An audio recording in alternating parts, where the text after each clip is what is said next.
صرف 2 دفعہ وہ آتے ہیں جب کوئی ووٹنگ شوٹنگ ہو، پتہ نہیں کہیں حکومت نے اسے باندھ کے رکھا ہوا ہے، کہاں ہے وزیر خزانہ؟ میرا سوال یہ ہے، میرا نہیں پوری قوم کا یہ سوال ہے کہ یہ الزام لگاتے تھے کہ اسحاق ڈار صاحب نے آرٹیفیشلی اس ڈالر کو نیچے رکھا ہوا ہے، کیا ان کی پوری پارٹی میں، ان کی پوری حکومت میں کوئی ایسا آدمی نہیں ہے جو ڈالر کو کنٹرول کرے؟ ہمیں آرٹیفیشلی اسے 100 روپے پہ لا کے بتائیں۔ اور دوسرا، وزیر خزانہ نے پرسوں 3 دن پہلے یو کے میں جب آئی ایم ایف میں مذاکرات کے حوالے سے گئے تھے، انہوں نے یہ وزیر خزانہ صاحب نے جو بات کی، اس کو کہنے دے میں جو بات کر رہا ہوں انہوں نے یہ کہا کہ مجھے اس ملک کے اندر مہنگائی بڑھنے کی وجہ نہیں سمجھ آ رہی۔ اعتبار نہیں ہے کہ میں ان کی بات بھی کرتا ہوں جو اسٹیٹ بینک نے کی، وہ سوال بھی کرتا ہوں۔ تو جناب وزیر جو ہیں وہ اس کو، جس وزیر خزانہ کو یہ پتہ نہ ہو کہ اس ملک کے اندر، یار آپ جس ملک کے اندر تیزی سے مہنگائی بڑھنے کی وجہ کیا ہے، جی اسی لیے اس وزیر خزانہ کی جگہ یہ جواب دے رہے ہیں۔ علی وقت خان صاحب، سر یہ جمعے کا دن ہے اور لگتا ہے کہ آج ہمارے فارمر ڈپٹی اسپیکر صاحب نے ناشتہ یا تو کیا نہیں ہے یا لیٹ کیا ہے، کہ جو ہمارے فائنانس منسٹر ہیں، ایک تو وہ ووٹنگ کے لیے نہیں آتے کیونکہ ان کا ووٹ نہیں ہے، جب وہ ممبر بنیں گے پارلیمان کے ووٹ ان کا ہو جائے گا۔ شوٹنگ کا مجھے نہیں پتا کہ شوٹنگ کیا ہوتی ہے، کہتے ہیں ووٹنگ، نہ ووٹنگ کے لیے آتے ہیں نہ شوٹنگ کے لیے آتے ہیں۔ ہاں جب ممبر ہو جائیں گے پھر آئیں گے۔ آپ نے جو بات کی ہے، دیکھیں یہ ٹیکنیکل بات ہے کہ اسٹیٹ بینک سے پیسے ادھار لے کے پاکستان کا بٹا بٹھا کے آپ نے آرٹیفیشلی مینٹین کیا۔ اگر آپ کی پالیسی، میں بات مان بھی لوں فارمر ڈپٹی اسپیکر صاحب کی کہ صحیح ہے کہ آرٹیفیشلی مینٹین رکھیں، جو پہلے 4 سال محترم اسحاق ڈار صاحب نے رکھا، جس کو ڈارنامکس کہتے ہیں، تو میرا پھر ایک سب سے امپورٹنٹ سوال اس میں یہ ہے کہ آخری سال جا کے جب شاہد فقان صاحب وزیر اعظم بنے اور محترم مفتاح اسماعیل صاحب وزیر خزانہ بنے، انہوں نے وہ پالیسی پھر ریورس کیوں کی اسحاق ڈار صاحب کی، اور انہوں نے اسٹیٹ بینک سے بوروئنگ بند کر کے اس کو مارکیٹ بیسڈ کی طرف کیوں لے کے آئے؟ ہم نے تو اس کو مزید ریفائن کیا ہے۔ جہاں تک آپ نے کہا کہ فائنانس منسٹر صاحب، یہ آن ریکارڈ ہے کہ ہمارے فائنانس منسٹر پورے بجٹ میں بیٹھے رہے، ہر سوال کا جواب دیتے رہے، خود بھی آتے ہیں۔ اس وقت وہ یو ایس میں تھے وہ کچھ ایشوز کے لیے، ظاہر ہے آپ کو بھی پتا ہے آئی ایم ایف کے ساتھ جو نیگوسیشن ہے اس میں فائنانس منسٹر کی موجودگی ضروری ہے۔ جیسے ہی واپس آتے ہیں انشاءاللہ آپ کو اپنا دیدار کرا۔ میر غلام علی تارپور صاحب، آپ چونکہ پہلے بینک بینچر اور پہلی دفعہ اٹھے، اس لیے میں نے آپ کو دیا ہے کیونکہ 2 تو ہو چکے ہیں۔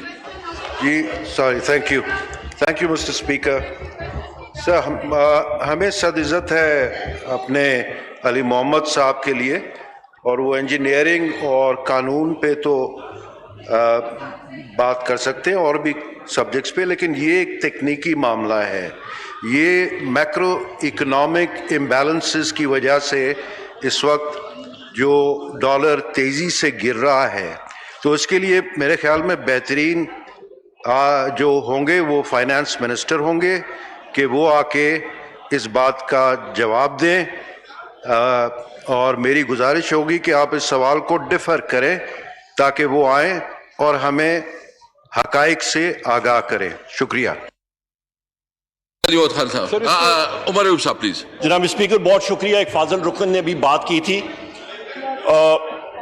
یہاں پہ، جناب اسپیکر آپ کو یہ بات بتاؤں، اسحاق ڈار صاحب کے بارے میں بھی انہوں نے بات کی تھی، میں یہاں پہ آن ریکارڈ، یہاں پہ کئی بار میں کہہ چکا ہوں، پریس میں بھی کہہ چکا ہوں، جناب اسپیکر سابقہ حکومت نے 23.6 ارب ڈالر 23.6 بلین ڈالرز انہوں نے قرضہ اٹھایا، کس کے لیے؟ اپنا ڈیفیسٹ فائنینس کرنے کے لیے، اور کس کے لیے کہ ڈالر آرٹیفیشلی 100 کے قریب رہے۔ اس سے بہتر تھا کہ وہ ڈالر جو وہ اٹھا رہے تھے، وہ قرضہ اٹھا رہے تھے، اس کو تندور میں ڈالتے 3-4 روٹیاں پک جاتی، پر نہیں، وہ ضائع کیا۔ اس سے پہلے کیا ہوتا تھا؟ یہ پیپلز پارٹی کے ہمارے ساتھی موجود ہیں، اس سے پہلے آپ کا ایکسٹرنل فلو سال کے تقریباً 10 ارب ڈالر پاکستان دیتا تھا۔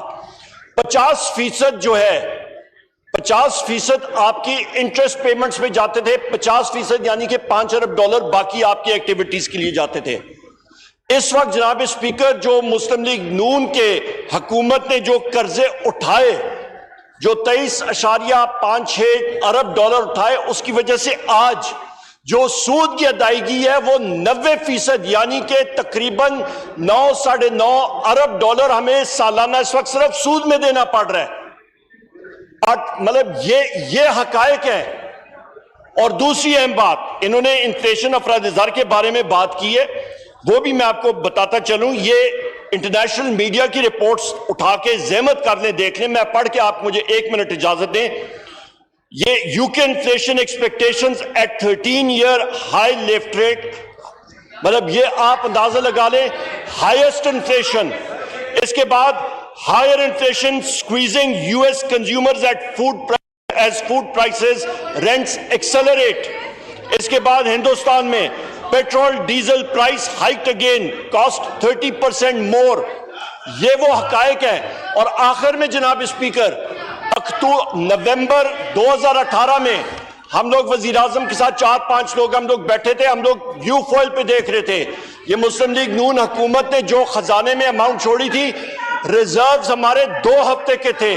پیپلز پارٹی کو ہم لوگ برا بھلا ضرور کہتے ہیں، جب ان کی حکومت گئی تھی 2 مہینے کے ریزرو چھوڑ کے گئے تھے. مسلم لیگ نون گئی تھی، فیکچول بات کر رہا ہوں، 2 ہفتے کے ریزروز تھے.